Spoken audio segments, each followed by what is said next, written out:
வணக்கம். இந்த வீடியோல நம்ம பார்க்க போறது என்னன்னா அரசியல் நிர்ணய சபையோட தகவல்களை பத்தி தான் பார்க்க போறோம்.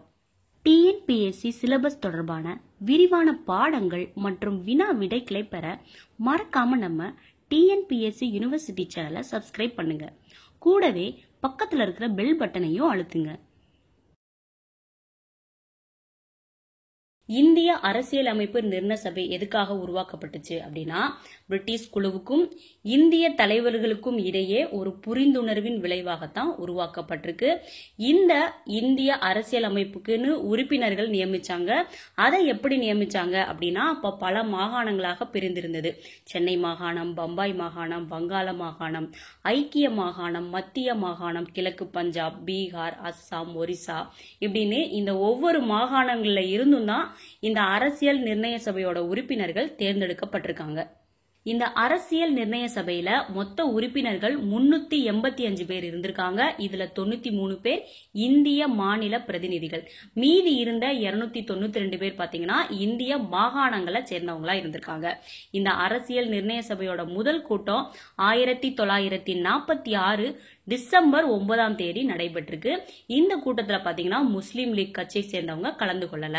அப்போ இந்த சபையோட தற்காலிக தலைவரா சச்சிதானந்த சின்ஹா தேர்ந்தெடுக்கப்பட்டிருக்காரு. அதுக்கப்புறமா 1946 டிசம்பர் 11ஆம் தேதி அரசியல் நிர்ணய சபையோட நிரந்தர தலைவரா டாக்டர் ராஜேந்திர பிரசாத் தேர்ந்தெடுக்கப்பட்டிருக்காரு. துணைத் தலைவரா பாத்தீங்கன்னா முகர்ஜி தேர்ந்தெடுக்கப்பட்டிருக்காரு. இந்த இந்திய அரசியலமைப்பு குழுவோட ஆலோசகரா PN ராவ் தேர்ந்தெடுக்கப்பட்டிருக்காரு. அரசியல் நிர்ணய சபைக்கான பரிந்துரை தீர்மானத்தை 1946 டிசம்பர் 13ஆம் தேதி முதல் கூட்டத்துல ஜவஹர்லால் நேரு அவர்கள் தான் கொண்டு வந்திருக்காங்க. அதுக்கப்புறமா 1947 ஜனவரி 22 தான் பாத்தீங்கன்னா இந்த அரசியல் நிர்ணய சபைக்கான பரிந்துரை தீர்மானம் ஏற்றுக்கொள்ளவும் பட்டிருக்கு.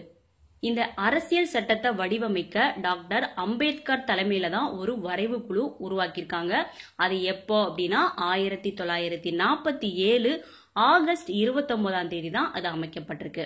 அதுக்கப்புறமா அம்பேத்கர் அவர்களோட தலைமையில இந்த வரைவு குழு இந்தியாவுக்கான வரைவு அரசியல் சட்டத்தை இந்த அரசியல் நிர்ணய சபை தலைவரிடம் 1948 பிப்ரவரி 21ஆம் தேதி வழங்கியிருக்காங்க.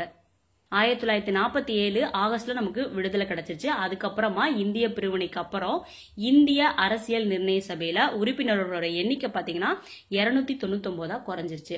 இந்த 299 பேர்ல 284 பேர் தான் 1949 நவம்பர் 26ஆம் தேதி இந்த இந்திய அரசியலமைப்பு சட்டத்தோட இறுதி வடிவத்தை அங்கீகரிச்சு கையெழுத்து இட்டிருக்காங்க. இதுல குடியுரிமை, தேர்தல், தற்காலிக பாராளுமன்றம் ஆகிய சரத்துக்கள்லாம் பாத்தீங்கன்னா உடனடியா அமலுக்கு வந்துச்சு. எப்ப அமலுக்கு வந்துச்சுன்னா அன்னைக்கே தான் 1949 நவம்பர் 26 அன்னைக்கே இந்த 3 சரத்தும் அமலுக்கு வந்திருக்கு. மீதி இருந்த மற்ற சரத்துக்கள் 1950 ஜனவரி 26ஆம் தேதி தான் அமலுக்கு வந்திருக்கு. எனவேதான் நாம அந்த ஜனவரி 26ஆம் தேதி 1950 அதிகாரப்பூர்வமான இந்திய அரசியலமைப்பு சட்ட தினமா வழங்கிக்கிட்டு வர்றோம். இந்த இந்திய அரசியலமைப்பை உருவாக்க அரசியல் நிர்ணய சபை பாத்தீங்கன்னா மொத்தமா 11 முறை கூடியிருக்கு. இந்த அரசியல் சட்டத்துக்கு இறுதி வடிவம் கொடுக்க மொத்தமா 2 ஆண்டுகள் 11 மாதம் 18 நாட்கள் ஆகியிருக்கு. இந்த இந்திய அரசியலமைப்பு சட்டத்தை உருவாக்க 64 லட்சம் ரூபாய் செலவழிச்சிருக்காங்க. 60 நாடுகளோட அரசியல் அமைப்புகளை ஆய்வு செஞ்சு உருவாக்கியிருக்காங்க. அரசியல் நிர்ணய சபையோட தலைவரா யார் இருந்தாரு அப்படின்னா டாக்டர் ராஜேந்திர பிரசாத். அரசியல் அமைப்போட சட்ட வரைவு குழு தலைவரா யார் இருந்தாரு அப்படின்னா doctor PR Ambedkar.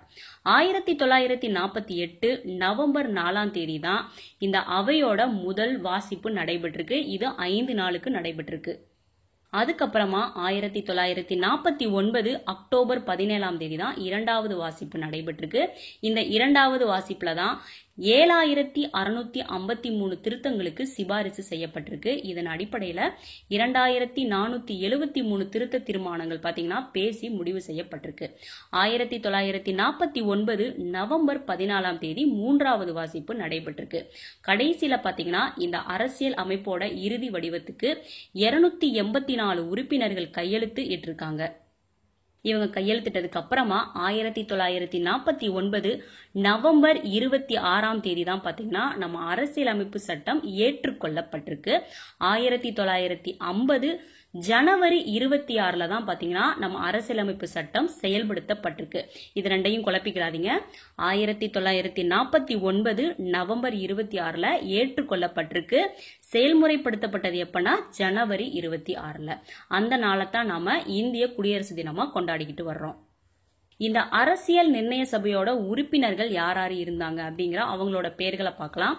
Doctor P.R. Ambedkar, Ajay Phalke, Jawaharlal Nehru, C Rajagopalachari, அவர்தான் ராஜாஜி, டாக்டர் பாபு ராஜேந்திர பிரசாத், சர்தார் வல்லபாய் பட்டேல், K.M. முன்ஜி, புருஷோத்தம் மாவ்லங்கர், சந்தீப் குமார் பட்டேல், மௌலானா அபுல் கலாம் ஆசாத், ஷியாம பிரசாத் முகர்ஜி, நளின் ரஞ்சய் கோஸ், பல்வந்தராய் மேத்தா, அப்புறமா ஃபராக் ஆண்டனி, இவர் பாத்தீங்கன்னா ஆங்கிலோ இந்திய உறுப்பினராக இருந்திருக்காரு.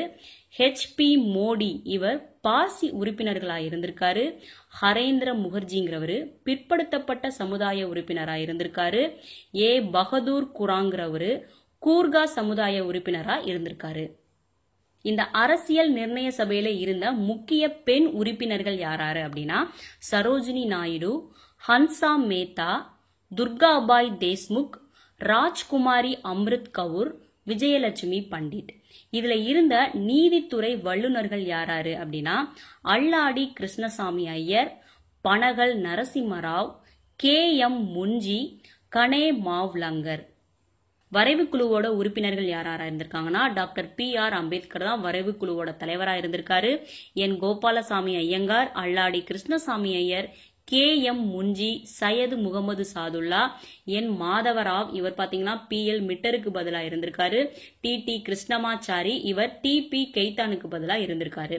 இந்த இந்திய அரசியல் சட்டம் பாத்தீங்கன்னா கைகளால தான் எழுதப்பட்டிருக்கு. இதை எழுதினவர் யார் அப்படின்னா பிரேம் பெகாரி நரேன் ரசாத் அப்படிங்கிறவர் தான். இவர் இதை எழுதி முடிக்க 6 மாசம் எடுத்துட்டாரு. இந்த வீடியோ உங்களுக்கு பிடிச்சிருந்தா மறக்காம லைக் பண்ணுங்க, கமெண்ட் பண்ணுங்க, ஷேர் பண்ணுங்க.